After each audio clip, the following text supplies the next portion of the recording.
Hello, Bachcho. Let's read this question. So this question says, statement 1 is a positive charge q of mass moving with a speed v enters a region with uniform magnetic flux density b in a direction perpendicular to the field. It subsequently moves in a path of radius mv by qb. Okay. Statement 2 is it comes out of the region at a distance 2 mv by qb from its entry point. Okay. आपको देखिए इसके corresponding यहाँ पर four options क्या कर रखे given Q है। तो देखिए बच्चों इस क्वेश्चन का की कॉन्सेप्ट आप क्या लिख सकते हैं। The key concept of this question. इस क्वेश्चन में देखिए बच्चों आपको क्या बताना है। आपको यहाँ पर एक तो रेडियस बतानी है, उसके बाद आपका कितना डिस्टेंस क्या करेगा, आपका ट्रेवल करेगा। ओके। तो इस क्वेश्चन का की कॉन्सेप्ट आप लिख सकते हैं। देखिए आपका charge particle in magnetic field क्या लिख सकते हैं, आपका charge particle in magnetic field. Okay. Charge particle in magnetic field. Okay. एक चार्ज पार्टिकल को हमने क्या कर रखा है, यूनिफॉर्म मैग्नेटिक फील्ड में रखा है। तो charge particle in magnetic field. Okay. तो इसका देखिए आपका पाथ कैसा होगा ये हमें यहाँ पर बताना है। ओके। अब देखिए क्वेश्चन बोल रखा है कि positive charge Q of mass है moving with a speed V enters the region of uniform magnetic flux density B. Okay. यहाँ से देखिए आपका चार्ज पार्टिकल ने एंटर किया है। ओके। दिस इसका देखिए चार्ज कितना है, क्यू के इक्वल है, और इसका मास कितना है, एम के इक्वल है। इनिशियल वेलोसिटी इसकी वी है। ओके। देखिए इससे जो राइट वाला रीजन है, ये पूरे रीजन में आपका मैग्नेटिक फील्ड है। ओके। ठीक है, यहाँ पर पूरा आपका क्या है, मैग्नेटिक फील्ड है।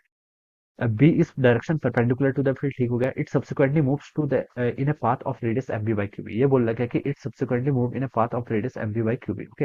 अब देखिए बच्चों ये पार्टिकल का पाथ कैसे होगा। जैसे ही देखिए इसके अंदर एंटर करेगा तो उस पर क्या लगने लगेगा, मैग्नेटिक फोर्स। और मैग्नेटिक फोर्स की डायरेक्शन देखिए क्या होगी, this will be the direction of the magnetic force. Okay. तो पार्टिकल की वेलोसिटी तो देखिए ऐसे है। ओके। ये मान लीजिए आपका एक्स एक्सिस है, दिस इज और वाई एक्सिस। तो पार्टिकल की वेलोसिटी एक्स एक्सिस का लॉन्ग है, लेकिन फोर्स इसमें वाई एक्सिस का लॉन्ग लग रहा है। ओके। तो पार्टिकल हल्के हल्के क्या होगा, ऐसा डेविएट होगा। पार्टिकल देखिए इस तरीके से आपका जाएगा और फाइनली देखिए इस तरीके से ऐसे कट मार के यहाँ से ऐसे वापस आ जाएगा। ओके। तो पार्टिकल की देखिए ट्रेजेक्टरी इस तरीके की हुई। तो पार्टिकल का देखिए पाथ कैसा है, पार्टिकल का पाथ क्या आपका सर्कुलर है। ओके। हम यहाँ से बता सकते हैं। देखिए पार्टिकल पर कौन कौन से फोर्स लग रहे हैं, पार्टिकल पर एक मैग्नेटिक फोर्स लग रहा है। कितना होगा इसका मैग्नीट्यूड, क्यूईबी के इक्वल। ओके। और इसके कारण पार्टिकल का पाथ कैसा, सर्कुलर है, तो ये किसके इक्वल होगा, आपका M B square by R के इक्वल होगा। ओके। तो यहाँ से आप बी से बी कैंसिल कर लीजिए और आप बता सकते हैं जो रेडियस होगी इसकी, ये कितनी आएगी, यहाँ से आपकी एम बी बाई क्यूबिक के इक्वल हो जाएगी। Okay. This will be the radius of the जो आपका पाथ होगा पार्टिकल की, उसकी रेडियस कितनी है आपकी, एम बी बाई क्यूबी होगी। ओके। तो यहाँ पर लिखा गया है it subsequently moves in path of radius M B by Q B. तो ये तो स्टेटमेंट आपका बिल्कुल करेक्ट। ओके। तो हम लिख सकते हैं कि statement one is correct. Okay. B में लिखा है कि it comes out of the region at a distance of 2 M B by Q B from its entry point. Okay. अब देखिए बच्चों पार्टिकल क्या कर रहा है, सर्कुलर मोशन कर रहा है। ओके। और ये इसकी रेडियस है, this is the radius. Okay. ये रेडियस है तो ये भी इसकी रेडियस होनी चाहिए, सर्कुलर पाथ है। तो हम बता सकते हैं, देखिए बच्चों यहाँ से लेकर रेडियस हमने कैलकुलेट कर ली कितनी आपकी एम बी बाई क्यूबी। तो ये टोटल डिस्टेंस कितनी होनी चाहिए, इसकी वाई एक्सिस का लॉन्ग जिसका मोशन है, इस पॉइंट के कोऑर्डिनेट अगर मैं जीरो एंड वाई लिख लूं, तो बच्चों ये वाई के कोऑर्डिनेट क्या होने चाहिए आपके, टू टाइम्स होने चाहिए। कितने होने चाहिए आपके, टू टाइम्स होने चाहिए। तो मैं ऐसे लिख सकता हूँ कि वाई कितना होगा आपका, टू टाइम्स आर के इक्वल होगा। और ये हो जाएगा आपका two M B by cubic के इक्वल। ओके।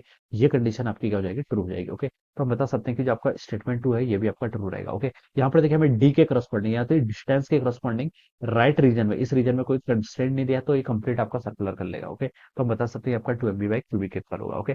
तो ये आपका ये स्टेटमेंट भी आपका बिल्कुल करेक्ट है। ओके। तो हम बता सकते हैं कि वन भी करेक्ट है और टू भी करेक्ट है। ओके। तो इसका राइट आंसर देखिए ऑप्शन वन हो जाएगा। Both statement one and statement two are correct. Alright. So we can write down that option one क्या होगा इस क्वेश्चन के करस्पॉन्डिंग आपका correct answer. So I hope you all understood this concept. All the best and thank you so much.